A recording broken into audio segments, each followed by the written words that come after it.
Okay, I think we're good to go. Are you ready? Yeah, I'm ready. Alrighty, sounds good. Welcome to this very unofficial, unprofessional, off the cuff sort of informational interview series Yeah. that I'm doing here. Um, I've just been kind of reaching out to different conference organizers for context here Hmm. and doing these recorded interviews in hopes that I can soak up a little bit of your knowledge and also that I can put these out for other people who are looking to organize conferences. Yeah, that's cool. And yeah, so you are the originator of Blue Ridge Ruby, right? Yeah. Yeah, And that was in 2023. that's right.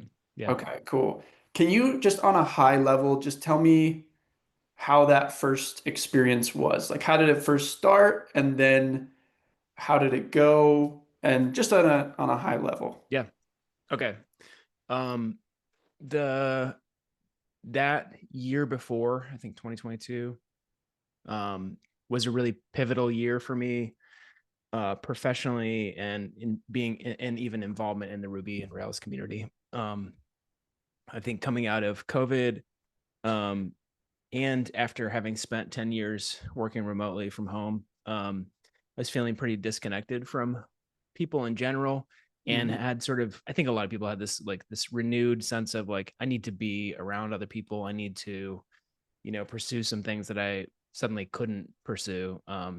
And saw like a need for in my own life. So in 2022, I kind of went all out and went to a bunch of conferences, and I work for myself. I've been doing that since 2013. And for many years, it was just hard to justify the cost of conferences a lot of times to myself, thinking like, what am I going to get out of this? Like, that's going to, make the anywhere from 1,000 to 3,000, that I throw down Right. on a conference, like worth it. Yeah. And I finally in 2022 was like, you know what? Screw it. I want to do this. This is just like, if this is my career, this is what I love doing. If I've been doing Ruby and Rails since 2009 and I love this and can't see myself leaving, like why can't I just do this for myself? Because this is what I'm doing, maybe for the rest of my life. So I ended up going to several conferences. One was Sin City Ruby. And then I went to my first RailsConf in Portland. And then there was RubyConf Mini in Providence and Rails SAS in LA. And three of those conferences it was the first time those conferences had happened. So Sin City was Jason's first. And then RubyConf Mini, I mean, you could argue there's RubyConf, but RubyConf Mini was like a one-off, and had a slightly different format, and it was put together um, by people who hadn't done a conference before. And then Rail SAS was Andrew Culver's project in LA. And so I got to see like the first time something had happened, and with all of those kind of in rapid succession, I guess not rapid, but over the course of the year, it gave me a lot of context for what I liked or didn't like in conferences, and could kind of compare like, oh, what did I get out a lot out of, and what did other people seem to enjoy, and oh, I really like this piece from this, and I, like this piece, oh, I would steal that from that one. And by the time I was coming home from Rails SAS, I think it was, um, I just like randomly tweeted out like, man, I'd love to put on a Ruby conference. Like, and I'd had this idea of like, okay, I live in Greenville, South Carolina. Most people have not heard of Greenville, or, they only know Charleston in South Carolina usually. But I knew a lot of people liked Asheville in North Carolina. I used to live there for a small period of time, and it's one of the favorite places I've ever been.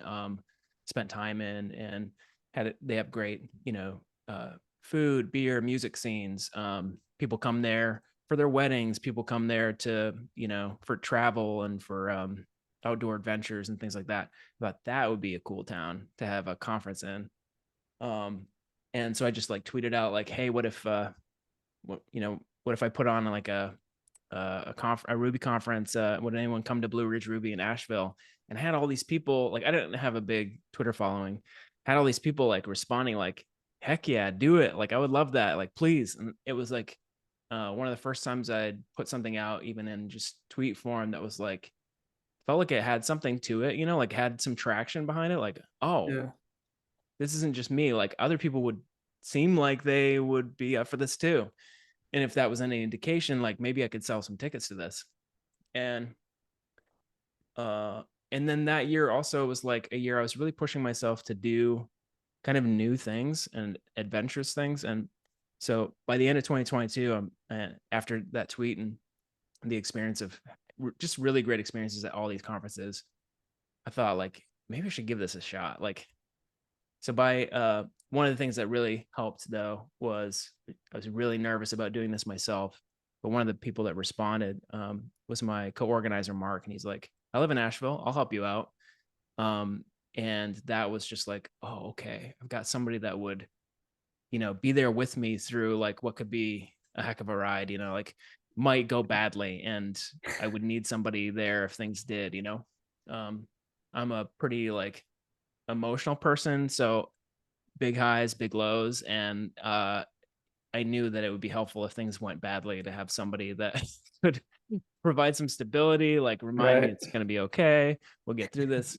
And and but we decided to pull the trigger on it. And the thing that kind of the first thing was like figuring out like the venue. And that's really like, it feels like it all comes together when you decide like a venue, because if you can't set dates or really do anything until you know where it's going to be and can like get a get an agreement in place. And so I'd been to Asheville's like an hour north of us, and I've been to one or two show like music shows at this really cool theater in a Masonic temple of all places, like this really old Masonic temple. They had a beautiful theater like for stage productions and stuff on the third floor, but sometimes it was used for weddings, and sometimes like singer songwriters would come through and play sets there.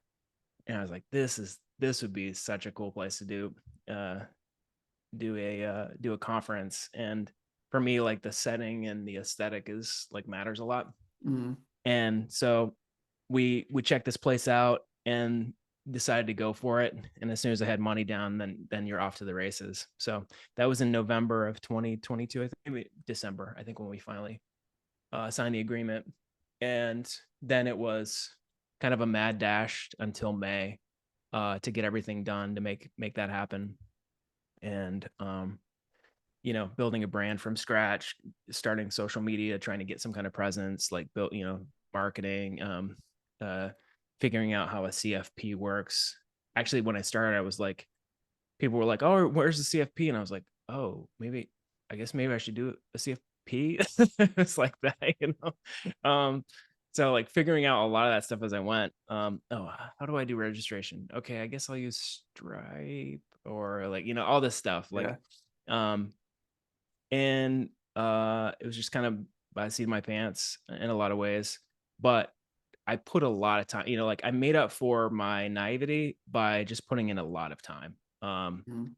And a lot of time over those 5 or 6 months. And that, and talking to a bunch of organizers. I talked to 7 different conference organizers. So kind of like you, just Mm. like I didn't know what I was getting into. I needed to get like the wisdom of other people that had done this. And every person I talked to was super gracious, encouraging, and told me something that I didn't know that I needed to know. And that was really helpful. Gotcha. Um, yeah. And then, yeah, the days arrived, and we had, I think, 110, 120 people total. And a lot of people had really good things to say. There were some hard things, but mostly some, like, it was just amazing. Like, people really enjoyed it, had a lot of good things to say about it. It felt like people really had a good time together, and that was super rewarding and fulfilling. So yeah. Cool. So that was you said it was like 5 to 6 months total time. Okay. Yeah, I wouldn't want to do it in less than 5. I Yeah. know that now. Yeah, Yeah. but And that was you doable. So I listened to your Indie Rails last episode Yeah. where you and Jason Jason Sweat and Adrian. Yeah. and um, who's a friend. Adrian Marin. Yeah, so a couple organizers all Hmm. just kind of talked about your conference organizing experiences. Yeah. So that was super helpful. Cool. But you mentioned, I think you estimated it at like 250 hours of work. Yeah. Was that just for you, or was that you and your co-organizer? That was just me. That was not Okay. including the other volunteers who were also doing things. Yeah. Okay. How did you guys kind of split up work? Because I've originally I was like, oh, I'll just do it Hmm. myself. Yeah. And everybody that I've talked to has said, you should have co-organizers, some help if you can. And my thought was like, okay, but then like, how do you split up work? And am I Hmm. like making it more complex by bringing other people in? Yeah. And will That's what people don't anybody understand that want to haven't. help with this? Yeah. The thing everyone says is that's too much work. You need to like build a team. But Hmm. like either they're already good delegators and know how to build teams, or they Yeah, don't understand that that is a job in itself. right, right. Like it really is.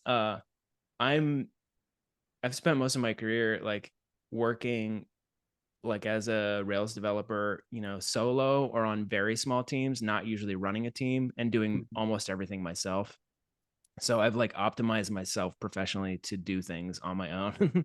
Right. And this was a venture into like stepping out of that and not just like doing the same thing. But in many ways, like I don't have the skills to delegate well. Like I have not worked on those skills a lot. So this was a good experience of stepping more into that and trying to delegate. And but one of the big challenges despite that, like even if you were really good at like building a team and like handing out responsibilities, I think that works really well when you know what the job is to do. Mm, But if you've never done the job and you haven't seen it done well, how do you even know what needs to be done? What are the right. Yeah. responsibilities?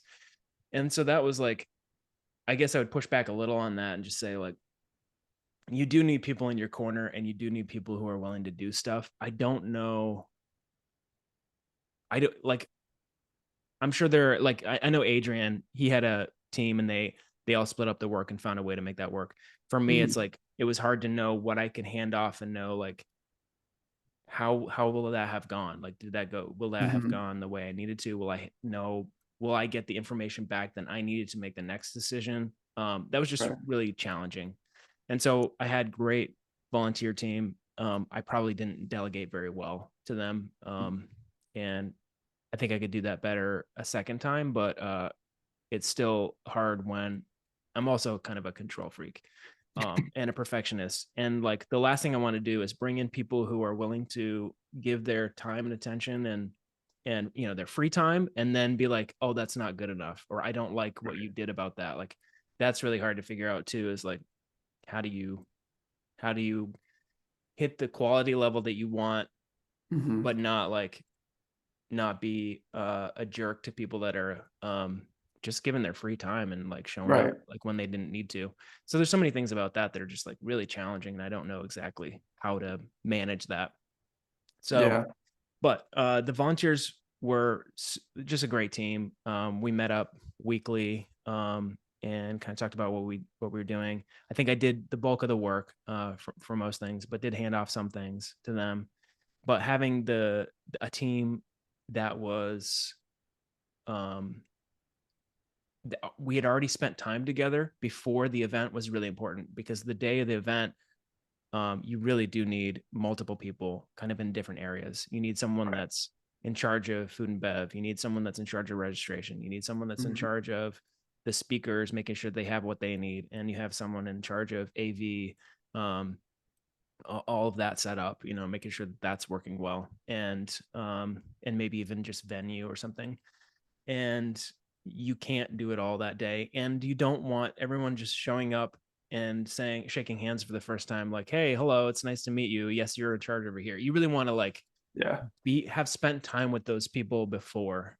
So I do think it's important to build a team. I do think it's valuable if you can delegate, but especially you need people that day. And I would recommend like hanging out with them, like go get beer, or like, have a few meals together, do some activities together, Mhm. like so that you know how to communicate well together, Yeah. and are ready, so that it's that first day you're not like having difficulties communicating because you've never talked to each other. You don't know each other's personalities. Like if someone looks stressed, do they just always look that way, or are they communicating? Like you need to know like what's going on with their personalities and how they communicate Yeah. and stuff. Cool. Yeah. Yeah. Um, what was there one thing that was hardest for you? Like, do you think there's one part of making a conference that's the hardest part? The hardest part for me was dealing with people who were upset. Mm. Uh, and I had a few situations like that. There weren't that many, but they stand out really clearly in my mind. Mm. And uh, yeah, I don't necessarily want to get into the details on that. But the thing about conferences is um, you have all these different people who, and I think I mentioned this in the podcast, all these different types of people that have like have expectations on you. Like, Mm. so you make deals with your vendors and they have expectations for you. Then you're Mm. like selling tickets to attendees, so now they have expectations. You've invited speakers in, now they have expectations. You've got some sponsorships, now they have expectations. um, and trying to manage all of those and figure out what people's expectations are and if they're reasonable, and then figuring out where you, if you failed at something, is really hard to manage. And then for me, I'm just like anxious about that kind of stuff.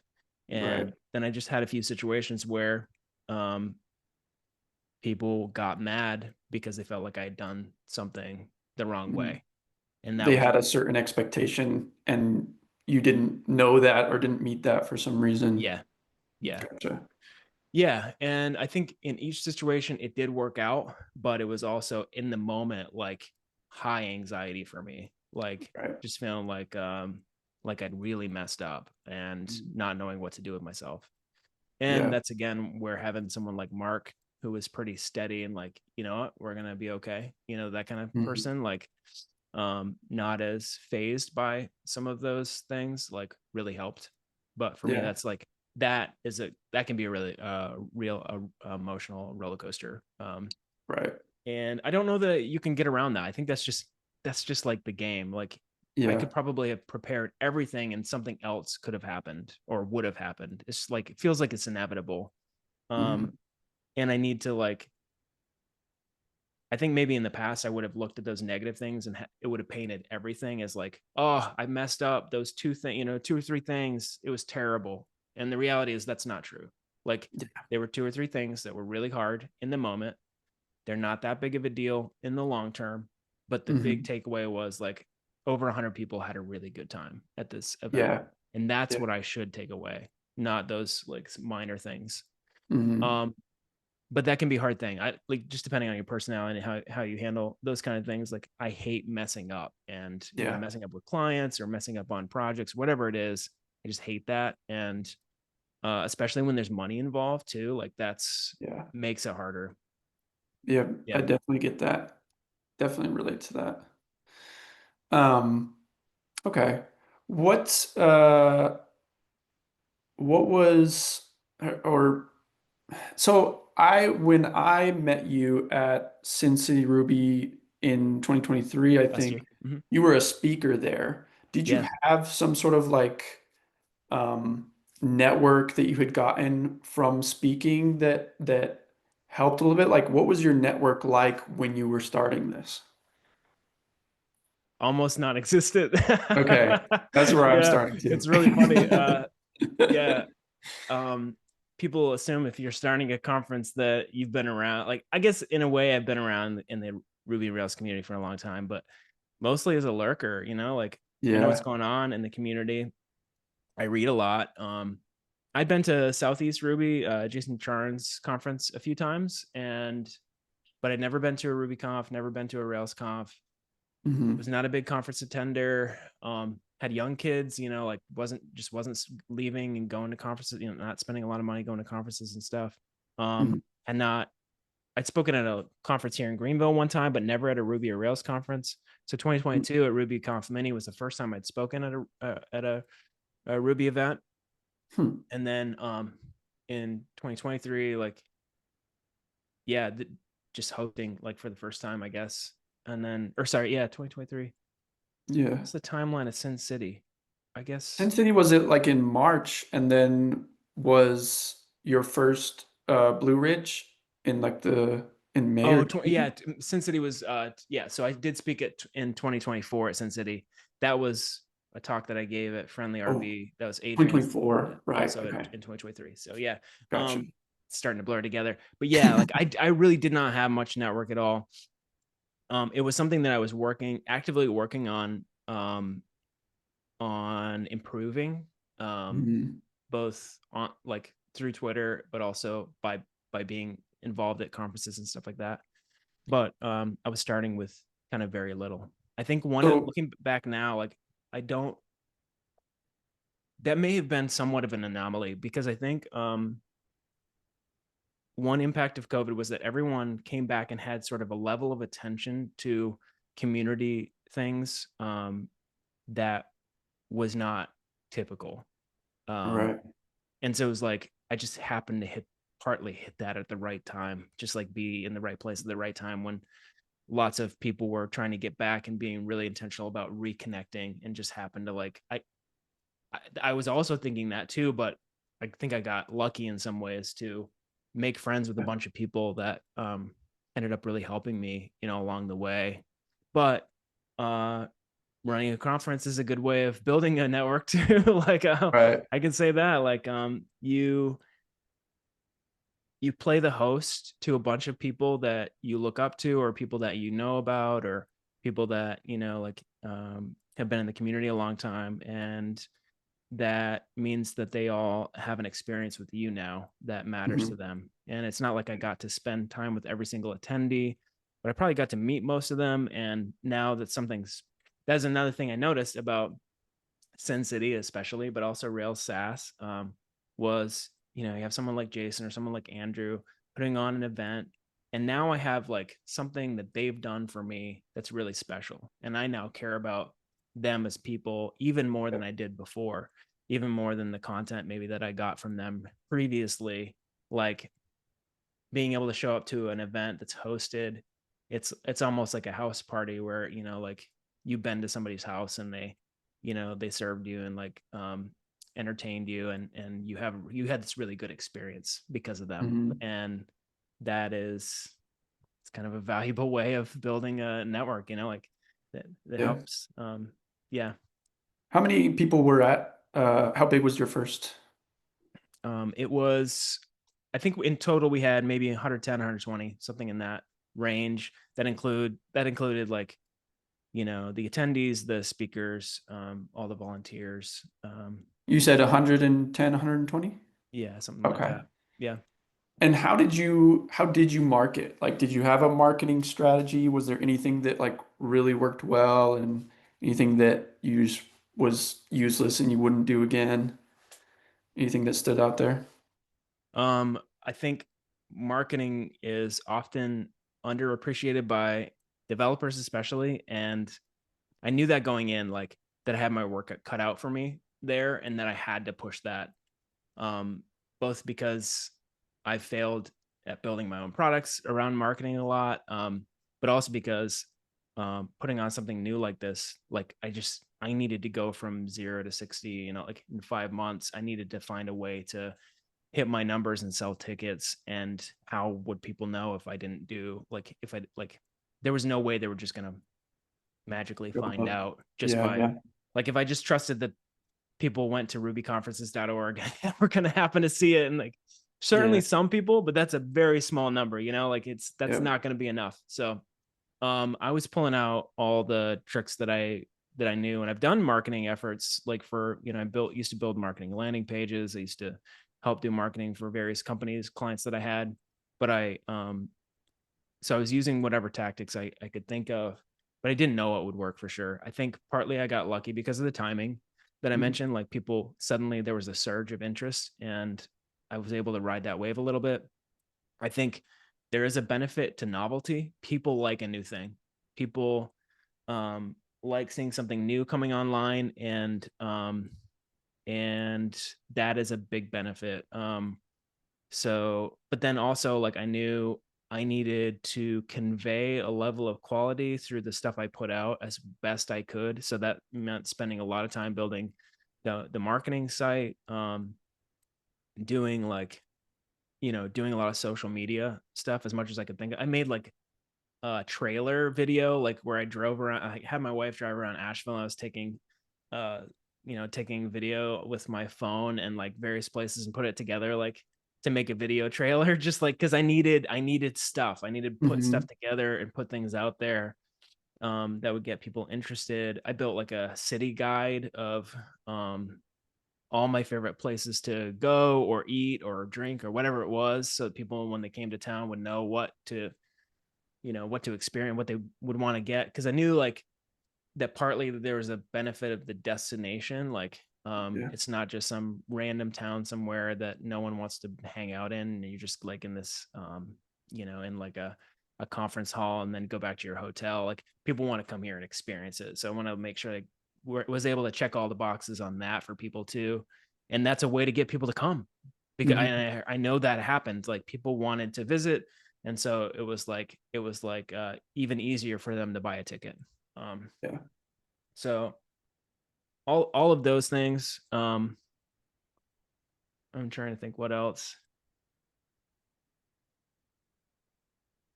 Yeah, I mean, we did some email as well. Like we definitely had an email list, and we're sending out things that way. Um, I'm trying to think if there's any other major strategy. Not, I can't think of any. Now I would go like if I was, um, in some ways it'd be easier, being able to have like something established already. It might be easier to come out the second wave, but um, Right. I might reach out more to other conferences. I've seen conferences do this, like conferences supporting each other. Like, hey, Oh yeah. I just want to like highlight this. Actually, this. Oh, I totally forgot about this. I Where did I go to? Went to. I think it was RailsConf Atlanta. No, where I can't remember the conference, but I went to a conference where I made these postcards, mailers that had like they look like a mailer that had all the details about Blue Ridge. I put a discount code on it, and then I like got these custom stickers made with the logo, and and I like attached it with like this little sticky thing, like so it like kind of like sat out in front of the card, and then people had something to Mhm. put on their computer later. And people Mhm. really seemed to like that. So like I would lay those out at tables at must have been RailsConf. I can't remember.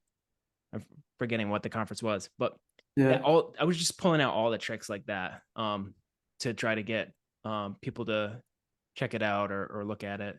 Oh, and then as soon as like with the other thing about like you're trying to figure out things to share or things that entice people, like one is the place they're going, like what's the Mhm. space going to be like, what is before you even know who the speakers are, what am I going to experience in this place?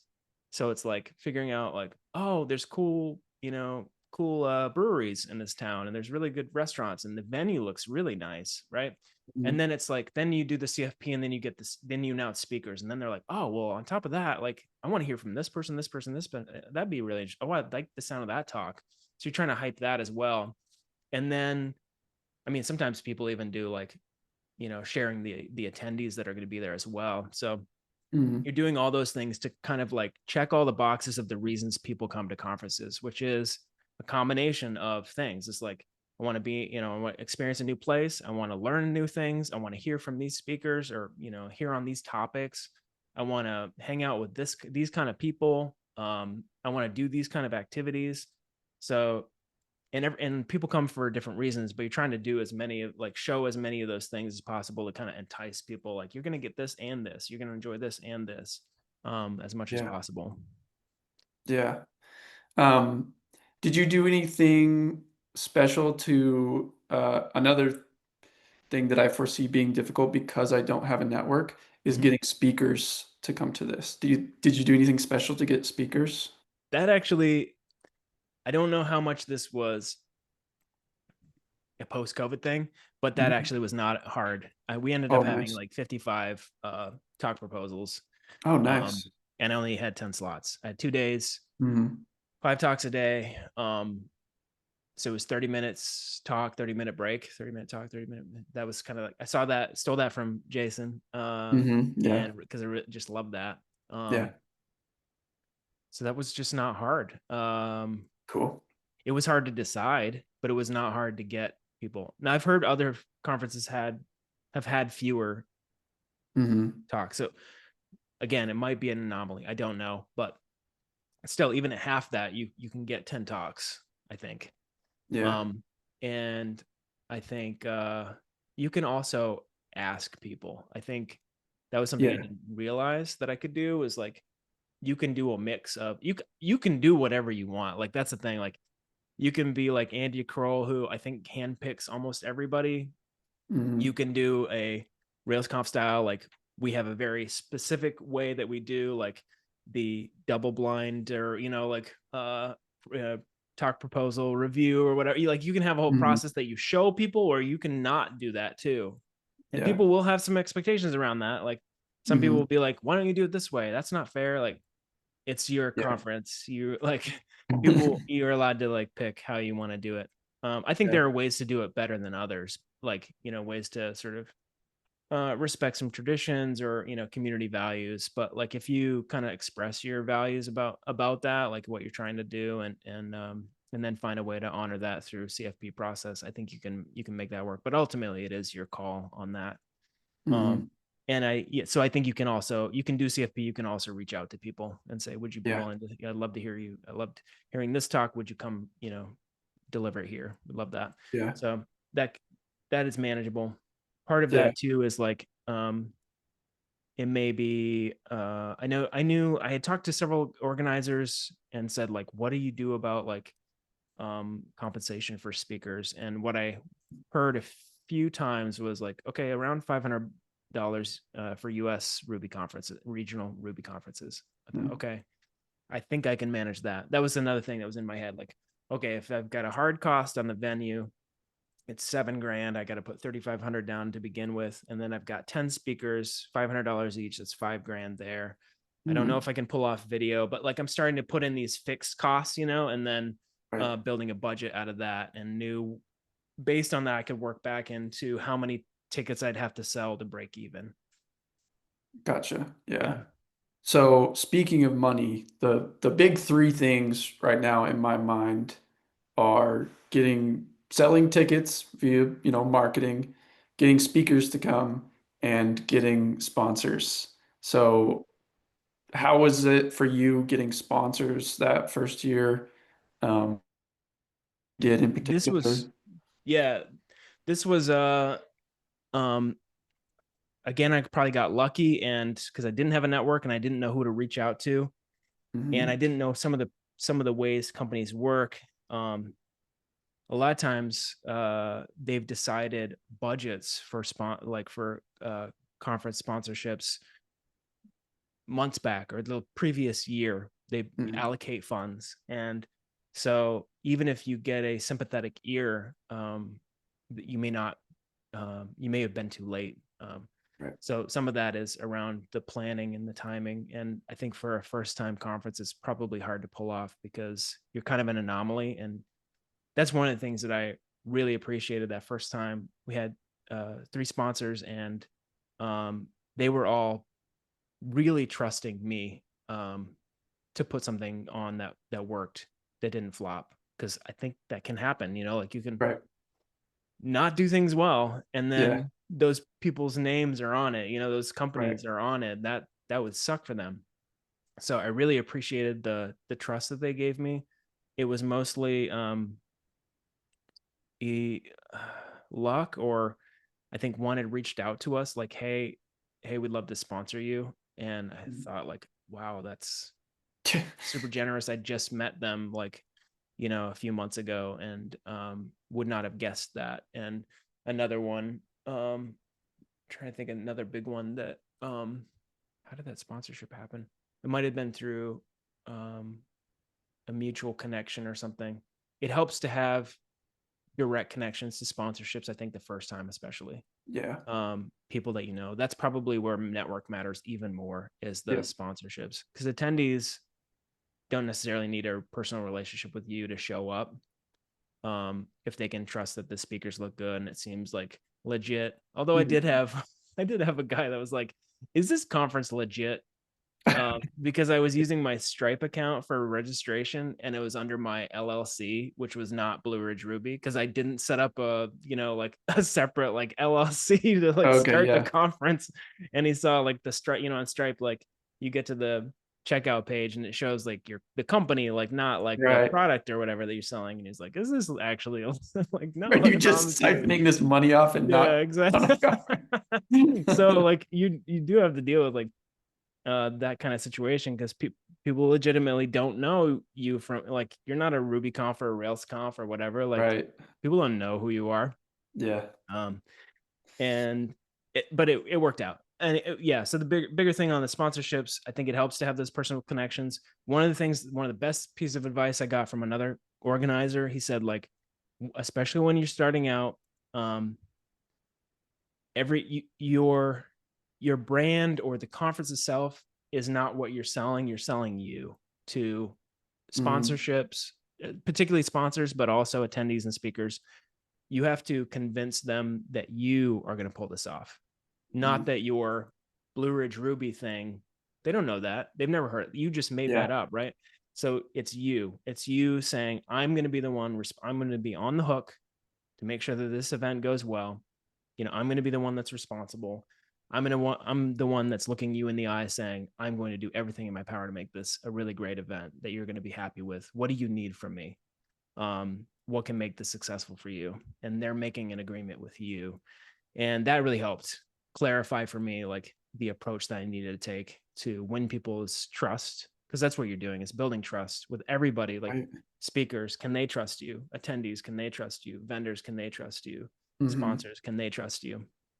Yeah. um yeah. It's And I really, it's good advice because I was thinking of it of like from the point of like, how do I convince these people that this is going to be a conference worth sponsoring or worth attending or Yeah. whatever because I have no following, I have no experience in doing this. So that everybody's taking a huge risk on you. But that does help instead of going to people and saying like, look, there's gonna, I'm hoping to sell this many tickets and it's gonna be like this kind of demographic, so you'll really get your money's worth because you're gonna get in front of these people. It's probably better to sell yourself because that's probably the more valuable thing in this situation. It's the only thing of value that you have, Yeah. really, Yeah, because you don't have you any don't hard know. numbers to show them. Here's what we did Right. in the past. Here's what we're going to do. Here's our project. You Yeah. don't know. Yeah. Yeah. So it is people having to trust you. And so you have to find sponsors that are, or hope that sponsors come to you that will embrace that too, will be. Right. And I don't think most sponsors are like that, for good reasons. Because Yeah. they've got a certain number, a certain amount of dollars they can Hmm. spend, and they've got to make bets on where, place those bets on the Hmm. conferences that are going to make the most sense for them. And so when they do come to a brand new conference, that's just a real sign of trust. Yeah. And I probably wouldn't rely too much on that. I think it's worth having the conversations, worth Yeah. spending time on and connecting with people, but maybe not counting on it as much um, Hmm. for that first time. And I think, especially if you can maybe focus more on sale attendee tickets. But in my case, like, looking at the numbers again here, it was like,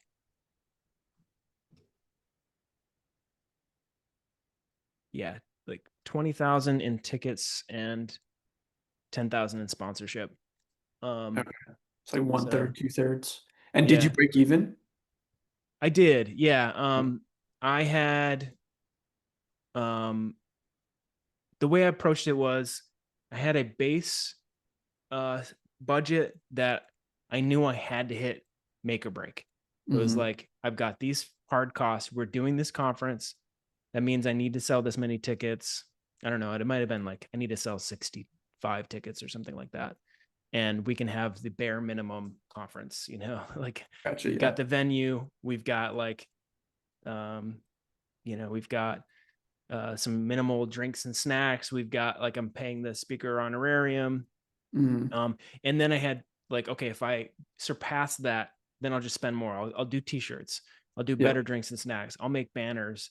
I'll, like do prizes. We'll do like giveaways, and I'll have like um, local, uh, souvenirs that I can give away as prizes and stuff like that. Um, and so I was able to do all of it, thankfully. And so broke even. It was about 30,000 total for all of it. Nice. But yeah, you can do it cheaper by sort of setting almost like stretch goals. And I Mhm. let people know that, like, don't know if video is going to happen, because people will ask a lot of common questions like, are you providing meals? Are you doing video? Are you doing the, Yeah. like, are you doing a hotel block rate? I would say two things right now that I'm really happy I didn't do. One was I didn't do catered meals, and I didn't do hotel block rate. And I would recommend Yeah. that to every first time conference, and maybe for most conferences. I just don't think, like, you're just Yeah. on the hook on the hotel block rate. I think I mentioned that before, but also food is really hard. I've noticed this, like, it's hard to get this right. People get Hmm. really crabby about like the food situation. So if you have an option to have a conference in a place where people can walk out and in 5 or 10 minutes be at a restaurant sitting down eating, and then Yep. they come back and you just make a nice long lunch break for people, that's way better. And then people Yeah. can get what they want, and they don't have to come to you saying like, why didn't you have this on the menu, or Yeah. this was cold by the time we got there through there in line. And it's just a whole class of issues you don't have to deal with. Hmm. Yep. Yeah. Okay. We talked about all the details. Now I want to get like a little bit more uh maybe philosophical or just more about like experience. Um, was there anything that you did at Blue Ridge Ruby that maybe at the time you like it was something small that you just kind of threw in there and it had an unexpected impact? Like people were coming up to you afterwards, they're like, I loved this part, and you're like, wow, I didn't think that anyone would care about that. Was there anything like that? Yes. Yeah. One of the things that really mattered to me about this event was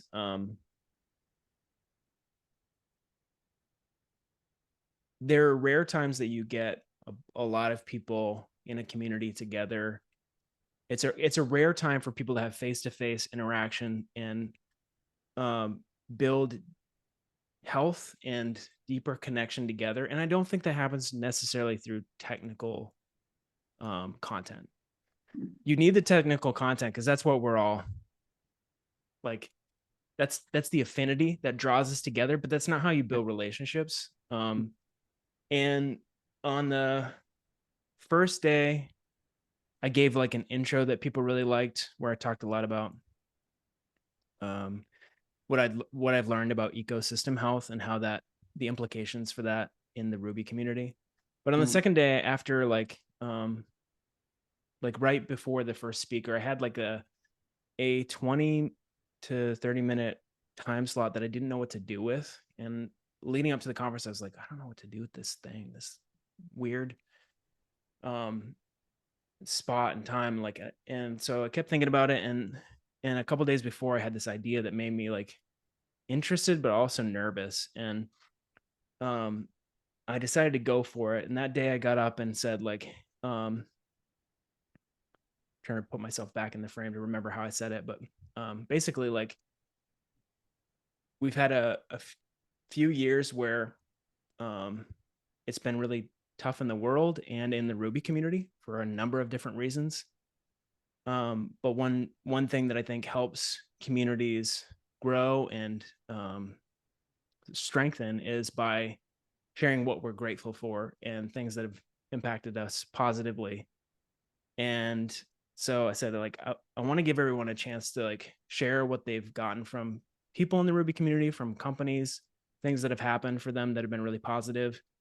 And let me start, like I named a couple, like I talked about the influence of Thoughtbot in my own growth trajectory, all the content that I learned back in the day from their blog, and how that shaped a lot of what I did and what I cared about, even running a solo agency, like looking at them and like the things they did, working as consultancy. And they had just hit their 20th anniversary. And then I also mentioned, like, we just started the Indie Rails podcast. And even though he was not a Rubyist, like our editor had been so encouraging getting off the ground, and like that mattered to me. And then when I finished that, I waited to see like if anybody would want to share, and then hands start going up around this room. And so I'm passing the mic to all these people who are just sharing, like, this person got me into Ruby, and people be like, I know that guy, like this person, like this person helped me get a job, and I really valued this thing. And it just went on and on and on, and probably 20-30 minutes, I had to stop it. Yeah. By the time we're done, like I've got tears in my eyes. Like this is like one of the most magical things that I'd ever experienced. And like, how would you couldn't get that online. You can't get Yeah. that at a big conference. It was like only Yeah. at a small conference could you have an experience like that. But it was like deeply impactful for me. And it That's seemed awesome. like for everybody else too. And so I just like, I love that. Yeah. It's one of That those, sounds amazing. I really like yeah, that. it's just like a memory I cherish. Yeah. Awesome. That's really cool. Um, okay. Do you have a favorite conference that you've been to or favorite conference experience at somebody else's conference? Um, I've enjoyed almost every conference I've gone to. When I finally unlocked that I'm there to make friends and Mhm. and connect with people, and not there because I need to get a sale or find a new Yeah. client or learn a new learn when I could like disconnect the economic benefit that I need, the ROI that I needed to get, like from the experience, and could relax into, I love these people. I love this place. I want to be Mhm. around these folks. And so I've really enjoyed conferences since figuring that piece out for myself. But maybe one that stands out right now is going to Friendly RB in Bucharest, and I got to speak there. But Adrian is a fantastic host for conferences. It was his first time as well. I have really enjoyed. I never traveled very much, but it's been something on my that I've really wanted to lately. And going there and meeting a bunch of European Rubyists from all over. So they're not like, but they're all coming there and they have to all speak English because that's this one shared language. But I'm getting to like experience being with like the Germans and the Polish people and the people from Spain, and like you just kind of like getting the vibe of like, and the people from Romania there too. Like, oh, these people are like, here's what they're Like, like, or here's oh, how this is they a talk to each global other. thing. It's not Yeah, just yeah, yeah. yeah. And we're all together at this little conference. But the day after the conference, Adrian took us, we all met at the train station in the morning. We took a 2-hour train ride up into the Transylvanian mountains, and we spent all day hiking. We visited a really cool castle. We hiked to this mountain peak. We came down into the mountain town after that, and they were having a festival that night, and we ate street food. It was a magical day. But it Wow. was like I spent all day walking and talking with 20 to 30 Rubyists. And we're all like together doing these. We had things that we were doing, but we're just walking and talking about technical things about our lives. Like it was just a fantastic experience. That was the first, that was like pre to the conference, the first day? This was the day after the conference. Oh, the day after. Okay, gotcha. And that works really well because you've spent all And this everybody time kind of together. knows each other. Yeah, you've got topics. You've had a few chances to go out to, lunch and dinner together with various group members. But Hmm. then that last day after the technical talks are done, you're relaxing and enjoying each other, and like that's when it really, the free flowing conversation happens, I feel like, and the chance to really solidify friendships. Yeah. Yeah, that was really special. Yeah, I like that one too. Um, okay, cool. Trying to, yeah, I'm like trying to find ideas Yeah. to steal from other conferences. Well, I did something like this at Blue Ridge the day after the conference. Can't remember why I had this idea, but I knew like for me that the relationships was really what mattered. Like Mhm. once I'd hit that, it really helped me unlock like why conferences are valuable, what you can get out of a conference rather than just watching the talks on YouTube. Like Yeah. if it's all about the technical talks, you need them, but if I can just watch them on YouTube and probably retain the information better, then conferences are about something else. They're about like getting these people together and helping strengthen the bonds between people, which Hmm. means creating opportunities for people to connect around meals, around content, and anything else that you can think of that will facilitate that. And a lot of us are just, we're introverts. So we don't naturally just start networking and talking and like, hey, everybody, what if we went down the street and went here and let's go to this cool arcade museum together. Like Hmm. you have to make those things happen for people because they don't most people don't naturally take leadership to be like, I'm going to bring this group of people and we're going to go do this. Hmm. So creating that ahead of time, creating structures for that, that is the kind of stuff that ends up being gold, I think. And so the day after the conference at Blue Ridge, I gave people the options of going on a hike into the off of the Blue Ridge Parkway into the mountains of Western North Carolina. Really beautiful. They could visit Biltmore, which is kind of like America's closest thing to a castle, I guess, built by the Vanderbilt family outside of Asheville. And nobody ended up picking that one, which is funny because I love that place.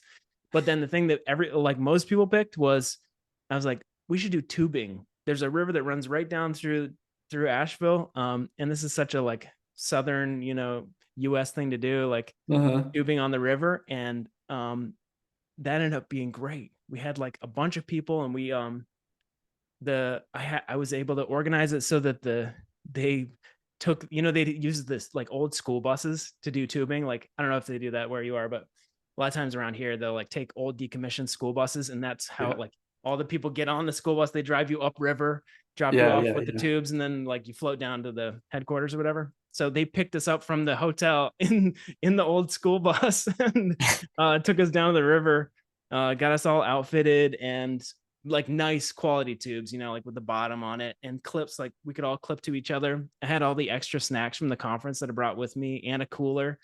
And then we got on the river and like we'd be like, hey, can you pass me, one of the extra beers? Like pass that down and just like down Yeah. the chain, like, and we're just Nice. like 2 or 3 hours just like hanging out on this river, talking together, like having a good time. It was awesome. Nice. It was another one of those things like it's a thing that you don't normally do. Most people would not have thought to do, like, but having created the structure for it, a bunch of people, all they had to do was say yes and pay like 10 Hmm. bucks or 15 bucks or whatever. It was easy. And then we had a great time together. And it was just getting something like that where it's a thing that allows for more conversation and more interaction, is just great. So Yeah. yeah, I would totally do that kind of stuff again. Awesome. Okay. Well, we're coming up on an hour here. I feel like I have so many more questions, but maybe we can save it for another time. Yeah, you're welcome anytime. Um, yeah, man, thank you so much for taking the time. I definitely got a lot of good stuff out of this. I'm gonna have to watch it again and take some notes. But yeah, are you going to RailsConf this year? I was planning, no. It's Mhm. possible that I might be able to go. We'll see. Okay. So I've been really bummed about it for months. Like, can't believe I'm missing this. But there's a possibility that I could go. So we'll see. Okay, I've had to cool. cut Yeah. back a little bit on conferences this year. Like I went all out last year, especially, Right. and it is expensive. Like it is like Yeah. to go to a Yeah. lot, and I have been going to a lot. It Yeah. has been one of the most rewarding parts of my life, but it's also one of those things. It's like when I've had to cut expenses or something. That's like one thing that sort of feels Yep. somewhat optional, Yeah, I But understand. yeah, so hopefully that's temporary, and hopefully I can make it to RailsConf. I do hope to make this something else this year after that too, probably Mm, more into the fall. So yeah, cool. Yeah. Well, let me know if you're going to RailsConf. Yeah.